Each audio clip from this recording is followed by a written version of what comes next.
One thing you can say about Mrs. Tuttle's baby boy Tommy is I'm a good Methodist boy, born and raised Methodist, and today, at least in the Methodist Church, I don't know about other denominations, we celebrate Trinity Sunday.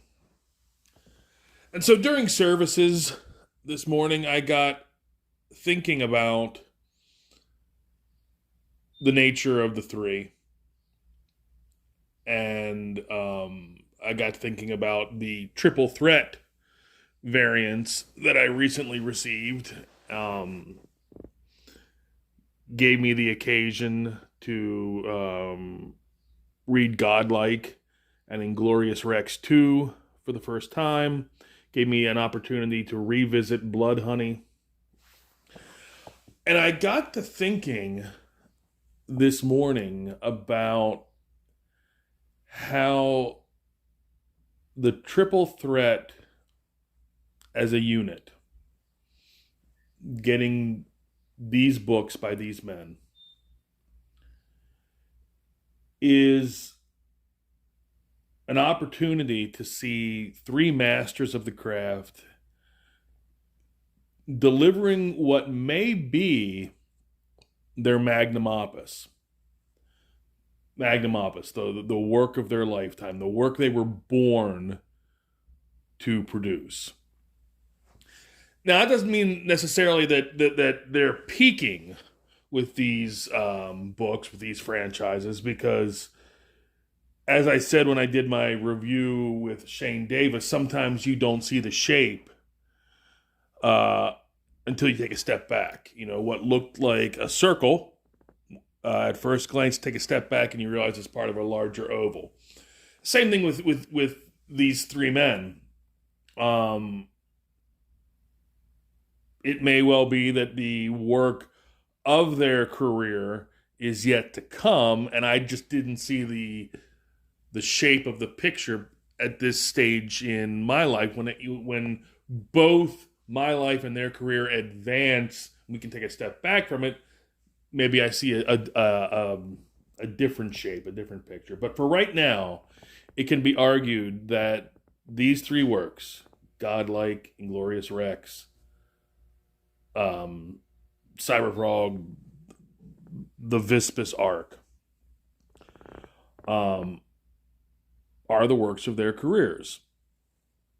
Again, you know, everyone could have made the argument that Ulysses was the magnum opus for James Joyce, and then he followed up with Finnegan's Wake. So, but what makes me make the argument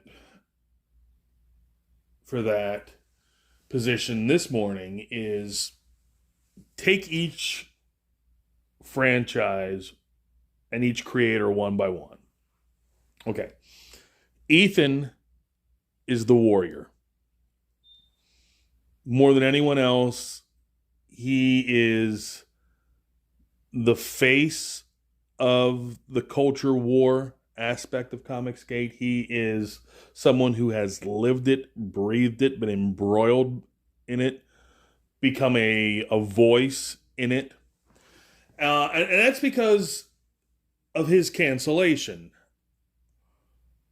People have been canceled before Ethan. People have been canceled after Ethan. People in our sphere have been canceled after Ethan. But Ethan's cancellation was a bit like Joseph Campbell in The Hero's Journey. Joseph Campbell, when he set out The Hero's Journey, said these are the fundamental elements of a heroic tale. Some may be present in some stories, some may be present in other stories, other elements may be present in other stories. Some stories may contain all the elements, but these are the building blocks for a hero's journey type tale. Ethan's cancellation distilled down the elements. As I say, people have been canceled before Ethan, people have been canceled after Ethan. But with Ethan's cancellation, the nature of it and how it was presented to us live and real time on social media, events happening as they happened before our eyes. We all got a front row seat to that cancellation, and we got to see all of the primary elements in a cancellation story. Again, some cancellations contain some of these elements, some cancellations contain other elements, some contain all the elements, but Ethan's cancellation was where the elements of a cancellation crystallized, and it happened live in front of us. And so, naturally, Ethan's magnum opus is an allegory for that tale, for cancellation. The Cyberfrog, the Vispis saga, is a hero's journey seen through the prism of cancellation. It's all the elements of cancellation, and it's like the best of allegories. It's a story crafted to explain what cancellation is to someone who has no concept of it. If someone wakes up from a coma tomorrow, they've been out for 20 years or even 10, and they say, "Hey, I'm reading about this cancel. Well, what's cancel culture? Can you explain it to me?" Cyberfrog is there to dramatically take you through the elements in a narrative story-like fashion. Again, magnum opus, the work he was set out to do. Shane is the competitor, and it's gonna sound weird that I'm giving Shane that title because John's in the mix, but Shane is the competitor. Shane has a background in competitive sports, combat sports, full contact sports. And it comes out in Inglorious Rex. Particularly, I mean, obviously, the first one, as I've said in my review, the first one very much a Rocky movie, and so a lot of the feelings, the themes, the beats of Inglorious Rex were grounded in, I'm sure, experiences that Shane had competing, and then. Again, the circle and the oval, we take a step back and we see the bigger picture and the bigger world that Inglorious Rex inhabits. But there's still that competitive element, because what was a story between two athletes, two warriors in competition, is now a story of two races, two species in competition. And that competition is a fight for survival. Like the band Survivor that did Eye of the Tiger, which was the theme song to Rocky III. As my old lit professor used to say, the syllabus hangs together. You may not see it at first, but eventually the syllabus hangs together. But yeah, so there is sort of an inside look at the heart of a competitor in Inglorious Rex, that I think stems directly from Shane's background. Now, John is rock and roll.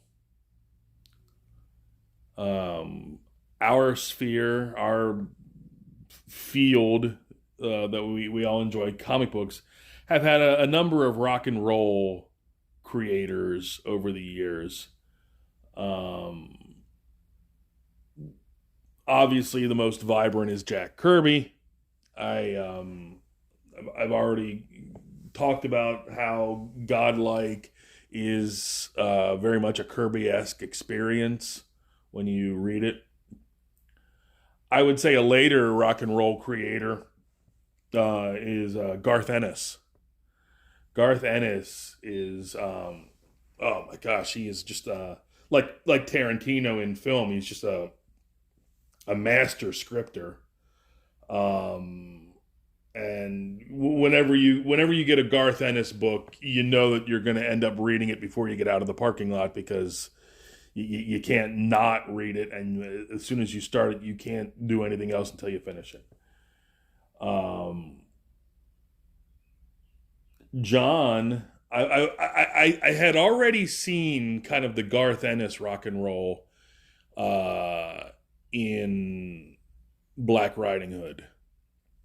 Black Riding Hood showed off John's balls to the wall, zero fucks left to give attitude to life and to writing.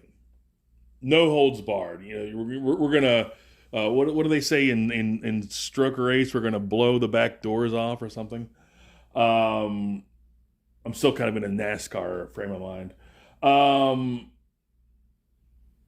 But yeah, so I'd already seen John's dialogue and John's again, like Garth Ennis, like the best of Mark Miller, just zero fucks to give in Black Riding Hood. As I said in my review of Godlike is where I saw the Kirby. I don't think we appreciated until Godlike the breadth and the dimension of John's imagination. With what we'd seen before, Graveyard Shift and Black Riding Hood, we knew he was a badass, but I don't think we fully grasped just the expanse, the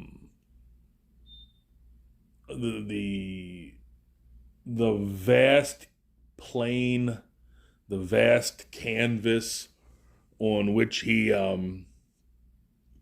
wants to set his imaginative paint, and then the richness and the texture to which he fills up that canvas. And I'm not just talking about the visual art, I'm talking about the whole world. So, Ethan's the warrior, Shane's the competitor, and John's the rock and roll.